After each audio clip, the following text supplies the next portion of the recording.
Evan Ferguson, the amazingly gifted Brighton striker, is increasingly becoming a popular option among Manchester United fans when it comes to who should be our next number 9. Now, I've posted a Twitter poll on my Twitter page at Scarlet Report asking Manchester United fans who do they think we should sign as far as young strikers are concerned, Rasmus Højlund or Evan Ferguson. And as you can see, it was pretty tight with the results slightly favoring Evan Ferguson. So in this video, let me show you what kind of player Evan Ferguson is.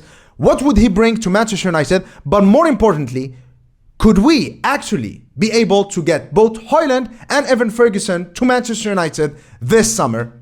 Let's analyze. Okay, so the first clip we're gonna look at in this analysis video is of course a clip that shows just how dangerous Evan Ferguson is. As you can see here, he's standing as the most advanced player that Brighton has. This was in the FA Cup quarter-final against Grimsby. Again, positioning himself in between the centre backs, basically playing as a traditional number 9.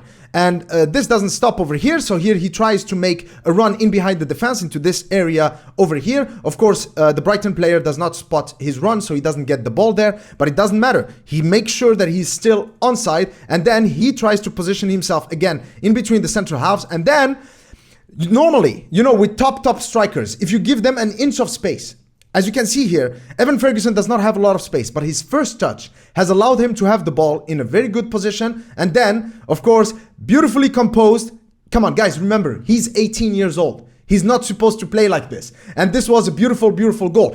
But I'm not really interested in those kind of goals because he in the first clip, he basically just shows that he is a very potent number 9. But there are a lot of potent number 9s out there. But here I'm going to show you some clips that show that this man right here, Evan Ferguson, is able to perform not only as a traditional classic number 9, but also as a shadow striker.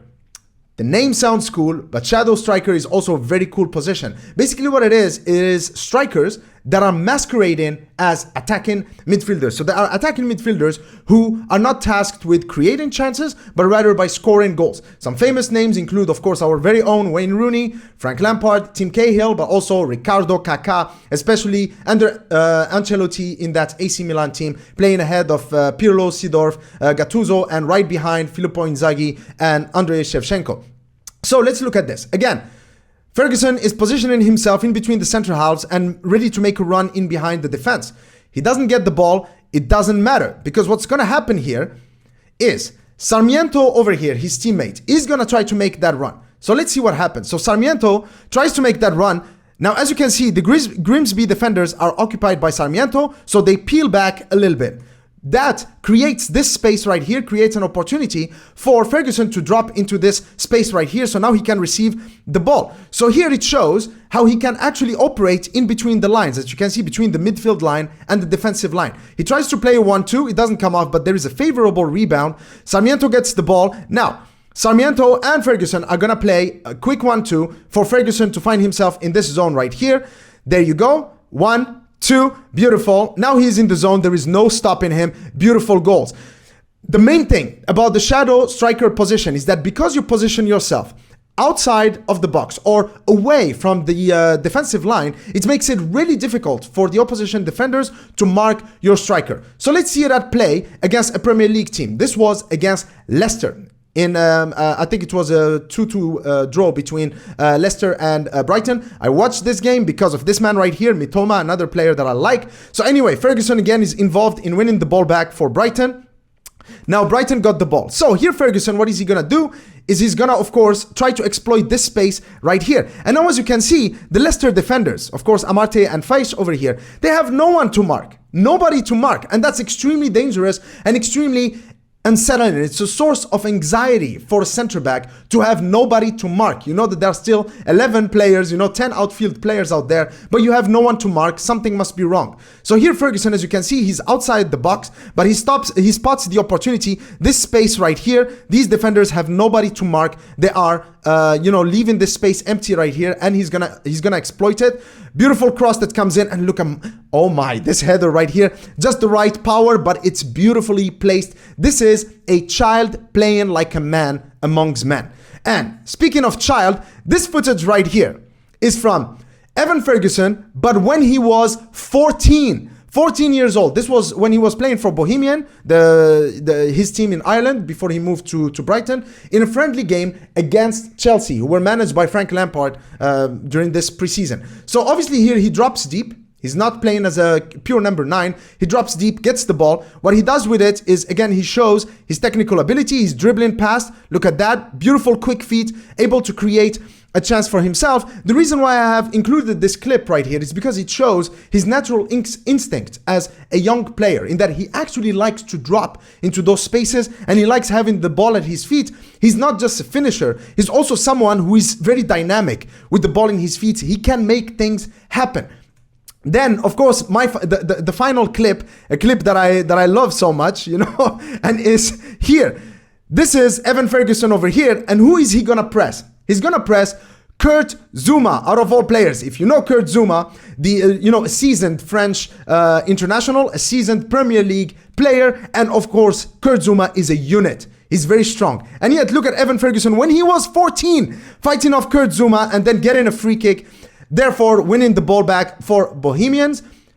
Come on, he was 14, guys. And if this does not tell you much about his character and about his strength and about his nerves of steel, then I don't know what else I can show you to prove that about Evan Ferguson. Okay, so now let's see how Evan Ferguson would fit in the tactics at Manchester United.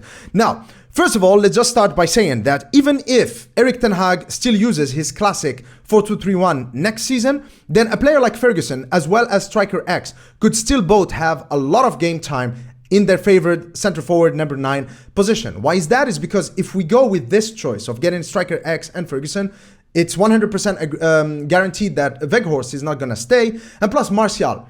Listen, we cannot get rid of Martial for the same reason that Real Madrid could not get rid of Gareth Bale and then Eden Hazard.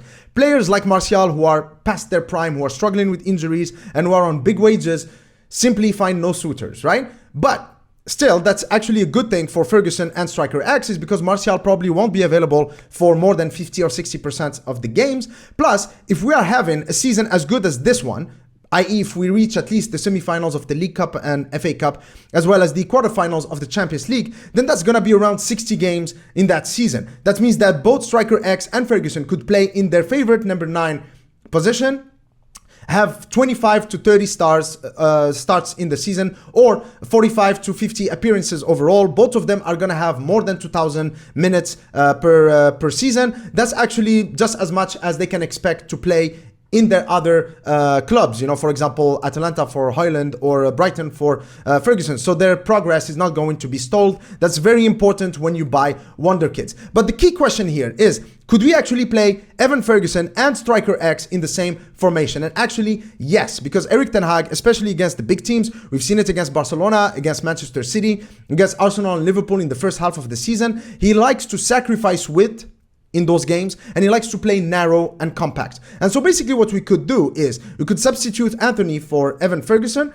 We could go with Eriksen at the base with Casemiro and Bruno either side of him, and then Ferguson in that shadow striker position with Striker X and Rashford. Now please bear in mind, these are not rigid formations. So basically every time we defend, what we could do is that Rashford could actually press on the left and then Ferguson press on the right with Striker X through the middle, with of course Bruno, Eriksen, Casemiro occupying this middle space and then man marking the opposition midfielders, and of course Shaw and Dalot or Aaron Wan-Bissaka pressing aggressively in order to constrict the space on the wings. But more importantly is that once we have the ball and we attack, what can happen then is that Striker X and Ferguson can move into this area in and around the box. Then you can have Casemiro and Bruno exploiting the half spaces. And both of them like to exploit the space here, either make runs or make crosses into the box. That's like the De Bruyne position. Rashford could go wide over here, Shaw providing the underlap, and then Rashford, of course, being your run-in forward, someone who gets the ball, either runs here and puts in crosses or cuts inside and shoots from outside the box. And then, of course, Dalot providing the width over here, with, of course, Martinez, Varane and Eriksen recycling possession. Eriksen or someone like Enzo Lefebvre acting as a quarterback from deep, and then Varane, Martinez protecting us from counterattacks. This could be a very, very good setup for us, especially in big games where we are trying to control the game and be compact. And a player like Ferguson, this is actually the same role that Wayne Rooney played for us when we had Cristiano Ronaldo and Tevez, or when we had Cristiano Ronaldo and Van Nistelrooy.